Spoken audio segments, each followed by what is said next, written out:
Hello, everyone.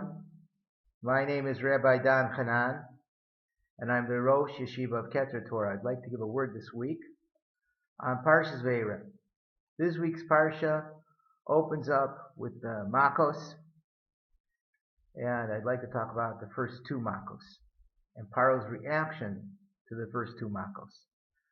So the first Mako was Dam, the second one is frogs.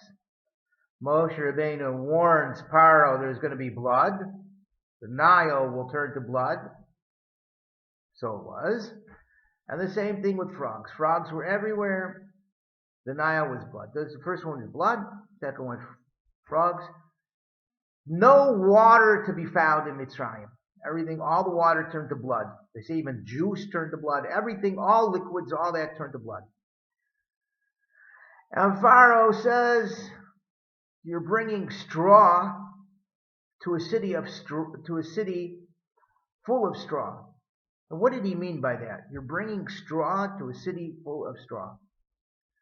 The way that Paro viewed Moshe's miracle, the miracle that was through Moshe of the Nile turning to blood, the way he viewed it was sorcery. He says, oh, you want sorcery? I've got sorcery. And he commands his magicians to turn water to blood. By the way, where did he get the water from? Anybody know? He sent his magicians, or he sent some slaves out there to go buy water from the Jews. They brought it back. And the same thing, he commanded the Mitzrim, his magicians, to take some dirt and turn it into frogs. Easy, no problem, because he looked at it as Paro looked at it as if Moshe was just doing tricks. Now, the thing that's very strange in this behavior is that there's no water in Mitzrayim. Everything is full with blood. Why are you bringing more blood to Mitzrayim? Frogs are everywhere. Why are you creating more frogs? If anything, get rid of a few frogs. You have a little bit of water, drink it. Do something with it. You want to you're making the situation worse.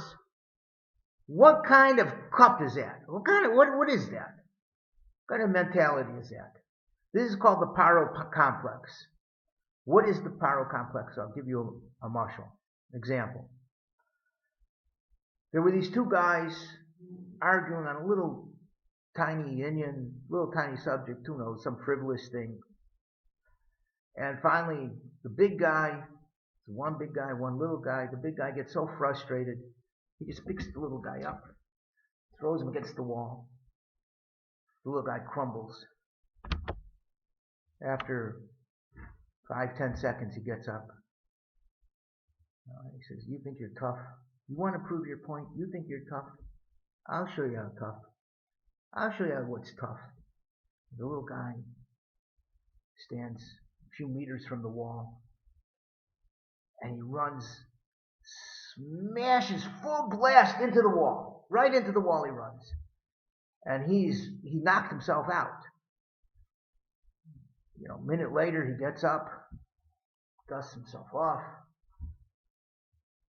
He says, I'm tough. See how tough I am? Think you're tough? I'm tough. What is that? A person sometimes is willing to hurt themselves in order to make a point. To hurt themselves. They'll cover up their lies. They'll cover up whatever they do. They make a mistake and they just keep going at it.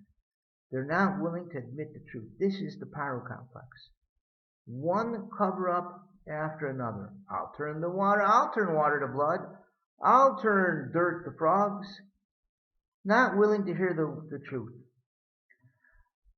In life, this happens sometimes to people. It's called the Paro complex. Willing to hurt yourself and those around you in order to prove your point. Because you're too embarrassed to say, I made a mistake. You're too embarrassed to say, you're wrong. So what we have to do in order to get out of that circle, imagine if Paro would have said, I don't see your God in my book. Tell me a little bit about him. Imagine things would have been completely different.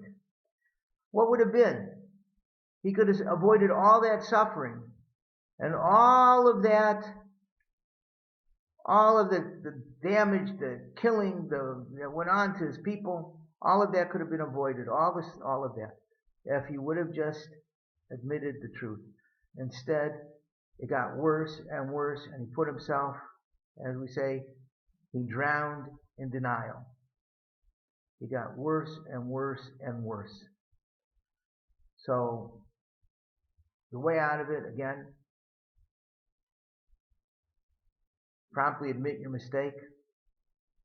Don't try and cover it up. Don't be embarrassed. It's much easier to follow the truth.